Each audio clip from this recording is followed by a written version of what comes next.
성부 성자와 성령 영원히 영광 받으옵소서. 태초로 지금까지 또 길이 영원 무궁 영광 영광 아멘 아멘.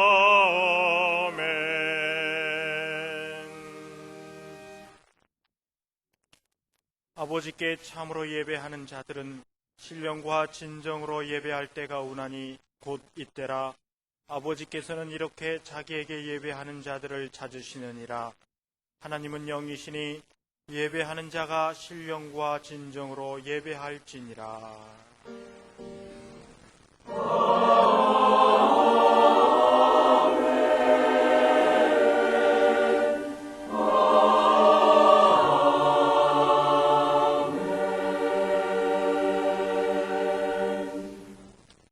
하나님께서 우리에게 주시는 구약의 말씀은 신명기 26장 10절과 11절입니다.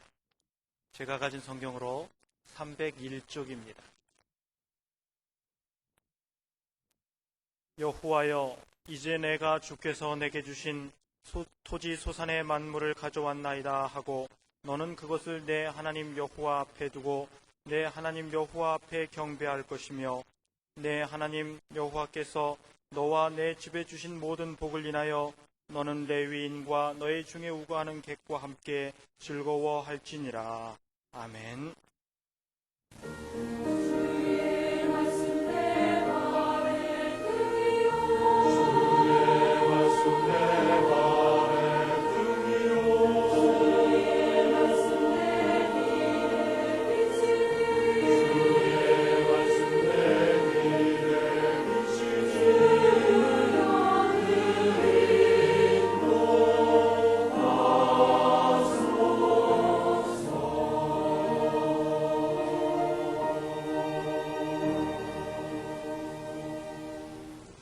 하나님께서 우리에게 주시는 신약의 말씀은 마태복음 26장 6절에서부터 13절까지입니다.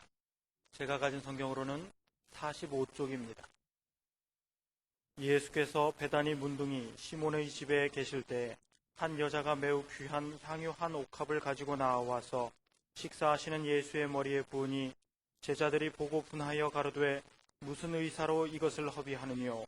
이것을 많은 값에 팔아 가난한 자들에게 줄 수 있었겠도다 하거늘 예수께서 하시고 저희에게 이르시되 너희가 어찌하여 이 여자를 괴롭게 하느냐? 저가 내게 좋은 일을 하였느니라. 가난한 자들은 항상 너희와 함께 있거니와 나는 항상 함께 있지 아니하리라. 이 여자가 내 몸에 이 향유를 부은 것은 내 장사를 위하여 함이니라. 내가 진실로 너희에게 이르노니 온 천하에 어디서든지 이 복음이 전파되는 곳에는 이 여자의 행한 일도 말하여 저를 기념하리라 하시니라. 아멘. 오늘의 구약 본문 말씀을 다시 보시면 여호와여, 이제 내가 주께서 내게 주신 토지 소산의 만물을 가져왔나이다 하고 너는 그것을 네 하나님 여호와 앞에 두고 네 하나님 여호와 앞에 경배할 것이며 네 하나님 여호와께서 너와 네 집에 주신 모든 복을 인하여 너는 레위인과 너희 중에 우고하는 객과 함께 즐거워할지니라. 이스라엘 백성이 가나안에 들어가서 농사를 지은 첫 열매, 얼마나 소중하겠습니까? 그 소중한 것을 하나님께 바치면서 이렇게 말씀드려야 했습니다.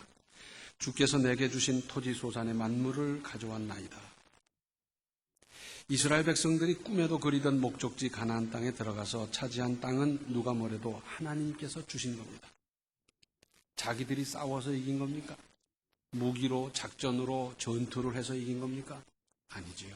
하나님께서 주셨어요. 여기서 농사와 목축으로 얻은 것의 첫 열매를 하나님께 드리면서 수확을 시작하는 것은 당연하므로 고백도 그렇게 해야 했습니다. 주께서 내게 주신 토지 소산의 만물을 가져왔나이다. 그러면서 정성껏 예배드리고 이러한 복을 주신 하나님께 감사하면서 레위인 곧 주의 종과 먼저 즐거워하고 나아가서 너도 나그네 되었던 때를 생각하여 객들 곧 외국인이나 나그네와 또한 즐거워하며 누려라 하는 것입니다. 여기서 우리가 깊이 생각할 부분이 있습니다. 이스라엘 백성들은 40년 동안 시내 광야 곧 사막에서 전적으로 하나님의 은혜로 살아왔습니다. 더군다나 이 40년 동안에 세대 교체를 했습니다. 그래서 출애굽한 사람은 다 거기서 죽고 새로 태어난 사람. 그래서 지금 가나안에 들어가는 이스라엘 백성들은 광야에서 태어난 사람들입니다. 따라서 이들은 농사나 목축을 전혀 모르는 사람들이었습니다. 이 광야 생활이 얼마나 단조로웠겠습니까? 보이는 이 사막이고 거기서 무슨 작업을 할 수 있습니까? 농사를 지을 수가 있습니까? 거래를 할 수 있습니까? 무역을 할 수 있습니까? 아무것도 할 수가 없어요. 내가 농사를 짓고 싶다 하더라도 금세 이동을 하는데 어디다가 농사를 지으며 무슨 물이 있고 씨앗이 있으며 무슨 농사를 지으며 뭘 할 수가 있겠어요? 아무것도 할 수가 없어요. 보이는 이 삭막한 사막 가운데서 단조롭게 짝이 없는 생활. 거기다 하나님께서 만나를 내려주시고 메추라기를 내려주시고 반석에서 물이 나게 하셔서 먹고 살고. 구약 성경을 자세히 보면 이 40년 동안에 신발이 해지지 않고 옷도 해지지 않았다 그래요. 옷 한 벌 가지고 40년 입었다. 그 말이 쉽게 말하자면. 40년 동안 옷이 해지지 않는다는 것도 기적인데 좌관 하나님은 그렇게 하셨어요. 이런 이스라엘 백성들이 가나안에 들어가서 정착하여 농사와 목축을 한다는 것은 그렇게 간단한 일이 아니었습니다. 조금 남겨둔 원주민들로부터 농사, 목축, 장사, 거래 등등을 하나하나 배워야 했습니다. 이때 이들은 하루하루가 얼마나 신기했겠습니까? 씨앗을 어떻게 뿌리는 겁니까? 이렇게 하시오. 그래서 심었어요. 그 다음에 물을 줘야 합니다. 물을 줬어요. 그 이튿날 나가보니 싹이 났어요. 이야, 그거 참 신기하다. 그 다음엔 어떡합니까? 그러면 이렇게 합니다. 그래서 하는 대로 했더니 이 씨앗이 싹이 나고 싹이 또 점점 자라가는데 이게 하루가 다르게 자라거든요. 얼마나 신기해요. 보는 이 사막뿐이었는데 자기가 심은 것이 싹이 나고 점점 자라가는데 얼마나 신기해요. 그리고 조금 있으니까 꽃이 피는데 이 식물마다 꽃 색깔이 다르고 품종마다 다르잖아요. 또 꽃이 떨어지니까 그 다음에 열매를 맺네요. 그리고 이 열매가 점점 자라는데 처음에는 새파랗던 것이 나중에 뻘개지기도 하고 노래지기도 하고요. 그리고 냄새를 맡아봤더니 냄새가 향긋하고요. 그러면서 열매도 점점 커가는 거예요. 이건 맛이 어떨까? 이건 먹으면 무슨 양분이 있을까? 이건 얼만큼 먹어야 될까? 별 생각을 다 했을 거예요. 신기하지요. 목축을 시작하면서도 양 한 마리, 염소나 소 한 마리로부터 시작해서 짐승을 기르며 돌보고 새끼를 낳고요. 젖을 짜고요. 이게 얼마나 신비스럽습니까? 어떤 건 3마리를 낳기도 하고 어떤 건 2마리를 낳기도 하고 자라면서 점점 모습이 달라지는데 그 몇 놈이 자라는데 다 또 성격이 달라요. 모습도 달라요. 이게 내 재산이구나. 그러면서 이거 잘 길러서 점점 늘려가야지. 마치 하루가 다르게 자라나는 자식을 보는 부모님의 심정이었을 겁니다. 이거 먹어보면 맛이 어떨까? 이걸 먹고 이제는 양식을 삼아야 되는데 소중하고 또한 궁금했을 겁니다. 얼마나 궁금했겠어요. 그런데 그렇게 해서 만물, 즉 처음 익은 열매는 하나님께 바치면서 예배를 드리고 그러면서 11절에 내 하나님 여호와께서 너와 네 집에 주신 모든 복을 인하여 너는 레위인과 너의 중에 우고하는 객과 함께 즐거워할지니라 했어요. 이 모든 것이 하나님의 전적인 은혜인 것을 확인시키는 겁니다. 창세기 4장을 보면 여호와께서 아벨과 그 제물은 연락하셨으나 가인과 그 제물은 연락하지 아니하신지라 그랬어요. 정성껏 준비해서 예물을 드리고 그러면서 제사를 드리는 그 정성과 사람을 동일시하는 겁니다. 그래서 정성이 없으면 사람의 믿음도 떨어지는 거죠. 작은 거지요. 거기에 정성이 들어가 있고 믿음이 들어가 있고 거기에 하나님을 높이는 마음이 있으면 그 사람의 믿음으로 그 제물과 함께 받아주시는 하나님. 하나님은 최고를 원하십니다. 왜냐하면 하나님이 최고의 존재이시고 그 하나님으로 말미암아 우리는 구원받고 또 하나님의 자녀가 된 존재이기 때문에 마땅히 그렇게 최고의 것으로 하나님을 기쁘시게 할 것이고, 그것이 우리가 하나님을 하나님으로 믿고 알고 있다는 신앙 고백이 되기 때문입니다. 이러한 정신으로 하나님께 드리는 제물은 언제나 흠 없는 어린 양으로 하라 그러셨습니다. 흠 있는 건 안 되는 거죠. 마침내 예수께서 바로 죄 없으신 분으로 흠 없는 어린 양의 희생이 되심으로 속죄 구원을 이루신 것입니다. 예수님은 죄가 없으셨어요. 그래서 흠 없는 제물이 되시고 오고 오는 세대의 모든 죄를 담당하셨어요. 혹 잘못 생각하기 쉽습니다. 어차피 죽어서 제물로 바쳐지는 건데 뭘. 그래서 저는 것, 병든 것으로 바친다면 그것은 하나님을 저는 것, 병든 것쯤으로 아는 것, 그것과 뭐가 다르겠으며 이건 참 큰 잘못을 범하는 겁니다. 하나님은 창조주시고 절대자이시고 인류와 역사를 섭리하시는, 그러면서도 죄 없으신 아들을 죄인을 위해서 보내주시는 사랑이신 분이십니다. 그 하나님께 최고 최선을 드리며 감사하는 것은 그야말로 가장 당연한 일 아니겠습니까? 그것이 하나님의 만극하신 은혜를 은혜로 아는 믿음이고 신앙 고백 아니겠습니까? 사람을 말할 때 인류, 인생, 인간, 인종 여러 말이 있어요. 그런데 특별히 인간 그러죠? 사람이란 사람과 사람 사이의 관계를 맺고 관계를 유지하고 또 돈독히 하면서 끈끈하게 맺어져 가는 거고, 어떤 관계를 이루는가, 어떻게 그 사람에게 합당한 예우를 하는가 하는 것은 참으로 중요한 일이고 이거 잘해야 됩니다. 사람을 맞으면서 경우에 따라서는 내가 앉아서 자네 오나 그러면서 악수를 할 수도 있어요. 그런가 하면 그 자리에서 벌떡 일어나서 반갑게 맞아야 되는 사람도 있습니다. 또 현관까지 나가서 맞이해야 되는 사람이 있는가 하면 문 밖에서 기다리다가 맞이해야 되는 사람이 있습니다. 혹은 역이나 터미널 아니면 저 톨게이트에 가서 맞아야 될 사람이 있어요. 그것뿐입니까? 인천공항까지 가서 맞아야 되는 사람이 있고요. 외국에 국빈이 오게 되면 어떡합니까? 우리나라 외교부의 담당 국장이 비행기 안에까지 들어가서 모셔서 내려오지 않습니까? 우리는 하나님을 어디쯤에서 맞이하는 신앙으로 살아가고 있습니까? 앉아서 맞이하고 있습니까? 아니면 뛰쳐나가서 맞이하고 있습니까? 어디쯤에서 맞이하는 신앙입니까? 광복 전에 일본 사람들이 우리나라를 지배할 때는 동방요배라는 의식을 행했습니다. 그래서 모든 학생들을 일정한 날에 이 신사 앞에 모으고 그리고는 동방, 즉 천황이 있는 쪽을 향해서 동방요배 행사를 하는데 그때는 최경례를 했다고 합니다. 최경례라는 것은 90도 경례예요. 90도. 최고의 정성으로 섬긴다는 그런 고백을 담아서 한 예였더랬습니다. 시간에도 값이 있고 그 가치가 다른 법입니다.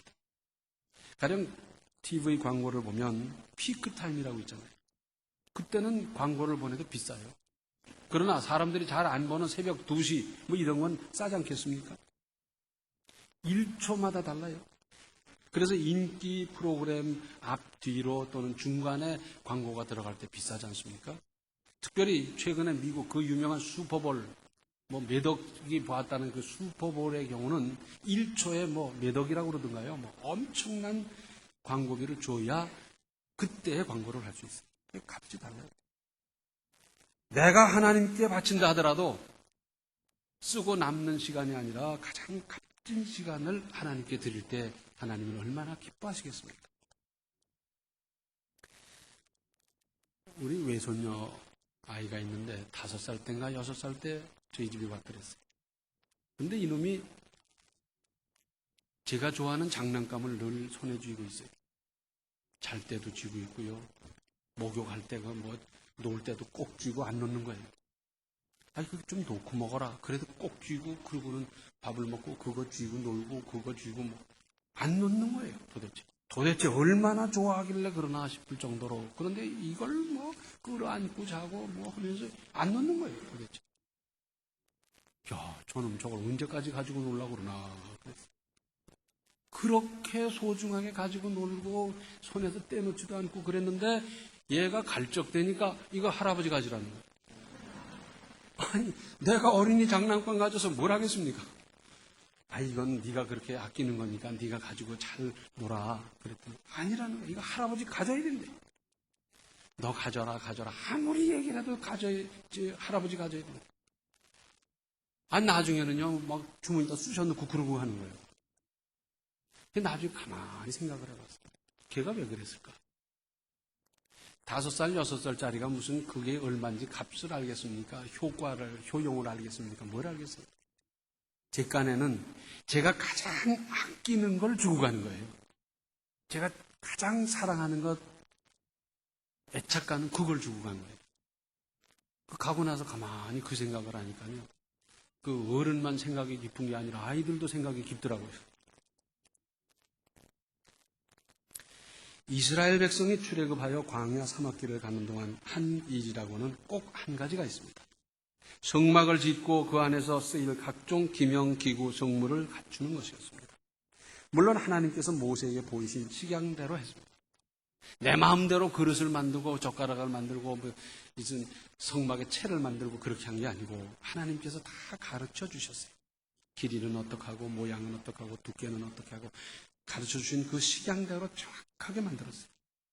민수기 7장을 보면 그 모든 것들이 뭘로 만들어졌습니까? 금이나 은으로 됐어요. 한번 생각해 보세요. 사막에서 도저히 구할 수도 없는, 당시로서는 상상할 수도 없는 대단한 고가 품으로 만들었습니다. 아니, 노예 생활을 하던 사람들에게 무슨 금은 부치가 있다고 해서 그걸 가져오라고 그러고 그걸로 그 성물을 만들겠습니까? 그런데 하나님은 그렇게 하셨어요. 이스라엘 백성이 출애굽, 즉 애굽을 급히 떠날 때 하나님께서 애굽 사람들에게 일렀습니다. 이스라엘 사람들이 떠날 때 너희들은 좋은 걸 줘보내라 그랬거든요. 그런데 그들은 하나님을 믿는 사람들이 아니에요. 그래서 그들이 하나님의 말씀을 정확하고 철저하게 순종했다고 보기가 어렵습니다. 그래서 주기는 주되 대충 조금 줬을 거예요. 그들이 그때 그렇게 희귀한 금부치를 줬겠습니까? 은부치를 줬겠습니까? 꼭 이스라엘 백성들이 금부치, 은부치를 가지고 있을 수 있다면 여러 대를 내려오면서 이건 네가 목숨이 왔다 갔다 할 때쯤 되면 한번 쓰거나 하거라 하면서 $1, $2 대를 물려가면서 간직한 것 조금 있었을지 몰라요. 그런데 성막을 짓고 그리고 성물을 만들기 위해서 그것을 다 가져오라고 그랬더니 얼마나 많이 가져오는지 남았어요. 하나님은 왜 그렇게 하셨겠습니까? 성막이나 성전 기능을 허술하게 우물쭈물 만든다고 하면 하나님을 그런 분으로 격화시키게 되고 결국은 하나님께도 영광이 될 수 없고 그렇게 만든 이스라엘 백성에게도 유익할 수 없기 때문입니다. 사람을 만든 하나님께서 사람의 심리를 누구보다 잘 알지 않습니까? 그래서 그렇게 하셨어요. 또 오늘의 신약 본문 말씀 6절을 보시면 예수께서 베다니 문둥이 시몬의 집에 계실 때 그랬습니다. 예수께서는 이 가정 최대 문제인 나병을 고쳐주셨습니다. 당시 나병 환자가 있으면 그 사람은 집을 떠나야 됩니다. 동네를 떠나야 해요. 사람과 가까이 살면 안 돼요. 그 후에 그 사람을 어떻게 하느냐, 그건 알 바도 없고요. 그러니까 그렇게 사람 없는 곳에서 제대로 치료도 못 받고 살다가 그냥 죽는 거예요.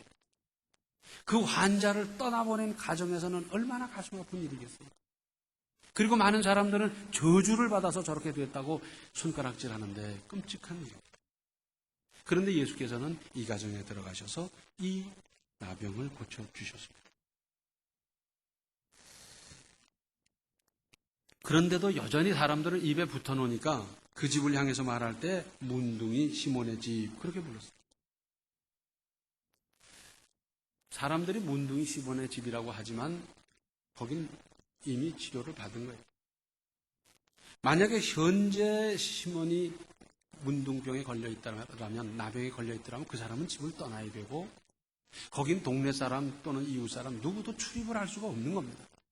그런데 거기에 예수님이 가셨고 제자들이 가셨고 그런 걸 보면 이미 치료됐기 때문에 이 출입이 가능하고, 그리고 거기서 식사를 하실 수 있었고 그런 겁니다.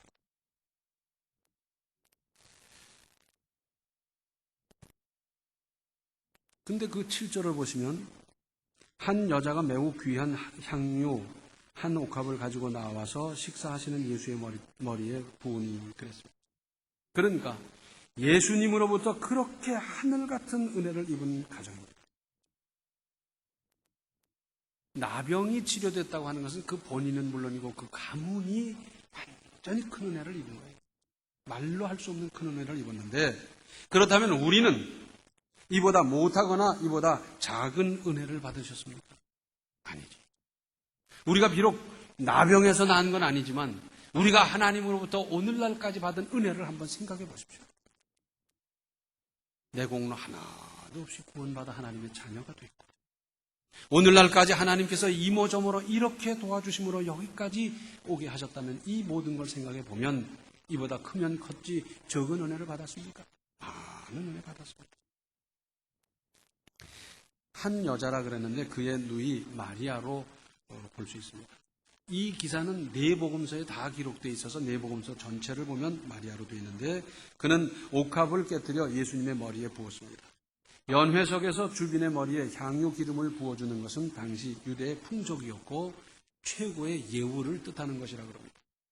이때 이 향유의 가치는 요한복음 12장 4절에 의하면 300데나리온쯤 됐다 그럽니다. 이것은 당시 서민들의 1년 수입에 해당된다 그럽니다. 굉장히 금액이 크지. 이것은 그 가정에서 가지고 있었던 것 중에 최고의 것으로 예수님을 예우한 것입니다. 신명기 15장 11절 상반절을 보면 땅에는 언제든지 가난한 자가 그치지 아니하겠는고로 그랬습니다. 가난한 사람을 위해서는 나중에도 얼마든지 돌볼 수 있으나 예수님은 이제 세상을 떠나가시게 되는 겁니다.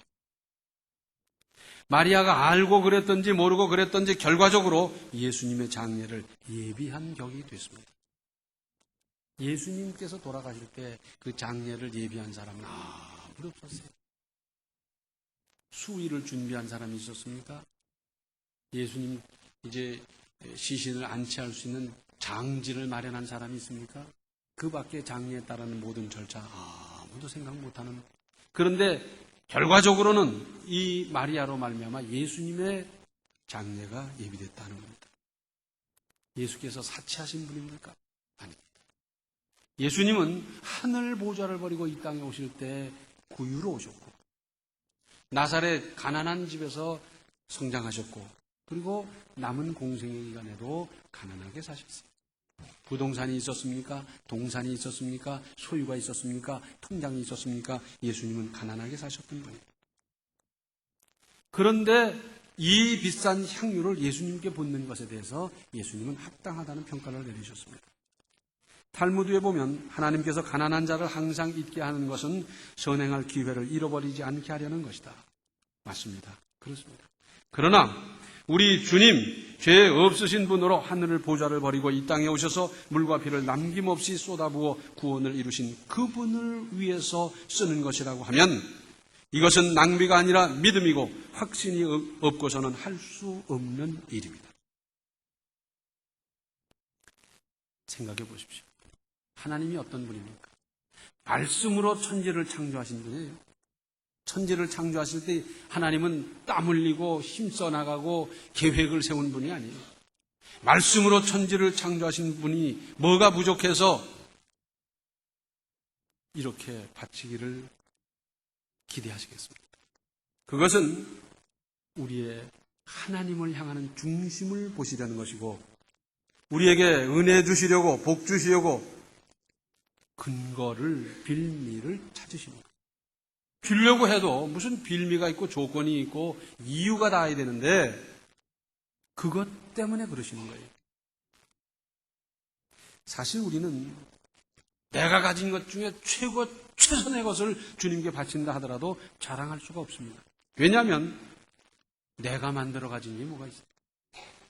주님 주신 조건, 주님 주신 직장, 주님 주신 가정, 주님 주신 수입, 그 가운데서 바치는 거기 때문에 우리는 자랑할 수가 없고요. 다 모든 것이 하나님 것 아닙니까?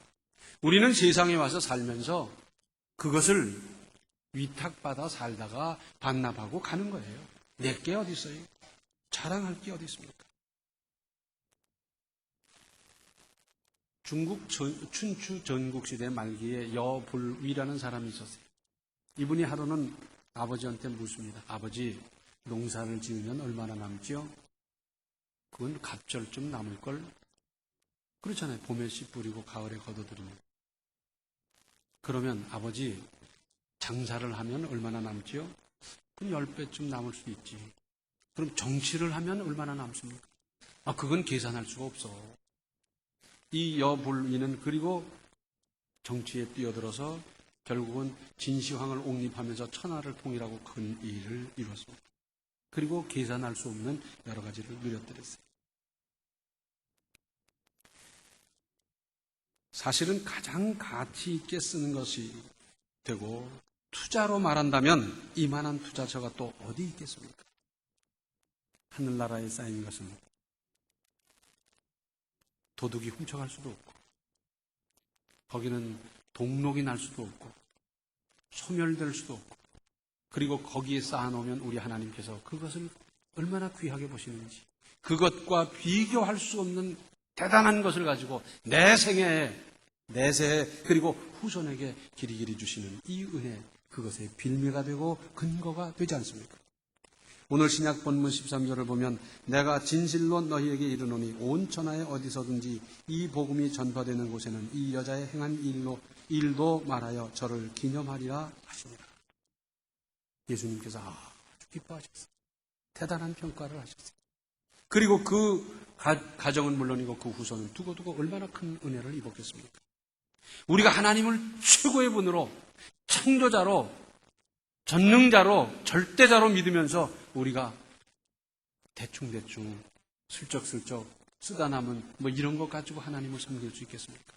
최고의 정성과 최고의 것으로 섬김으로 말미암아 우리의 신앙을 인정받고 그리고 하나님께서 주셔서 누리도록 하신 것을 받으며 누리며 풍요롭게 살아가시기를 바랍니다. 기도하시겠습니다. 은혜로우신 아버지 하나님, 다 하나님께서 주신 것인데도 저희들이 하나님께 바칠 때는 얼마나 인색하게 살아왔습니까? 주님께서 불어버리면 하루아침에 아무것도 남을 것이 없는 저희들, 사막 같은 인생을 살면서 가나안을 꿈꾸면서 저희들은 무엇을 하고 있습니까? 주님이 원하시는 그 길을 갈 수 있게 하시고 주님 중심을 보시기를 원하시는 주님 앞에서 언제나 합격할 수 있게 하여 주시고 상 주시려고 주님께서 근거를 마련하려 하시는 주님 시험 그 언제나 합격하고 언제나 통과하고 언제나 승리하는 우리의 삶이 되게 하여 주시옵소서. 예수님의 이름 받들어 간절히 기도하옵나이다. 아멘. 내게 있는 가장 고귀한 것으로 주님을 섬기는 믿음이 되십시오. 지금은 생명의 주 예수 그리스도의 은혜와 하나님 우리 아버지의 극진하신 사랑과 성령의 감화, 감동, 충만, 교통하심이 최고의 예우로 주님을 섬기며 따르기로 작정하는 모든 성도들 머리 위에 이제로부터 영원토록 함께 계시기를 간절히 축원하옵나이다.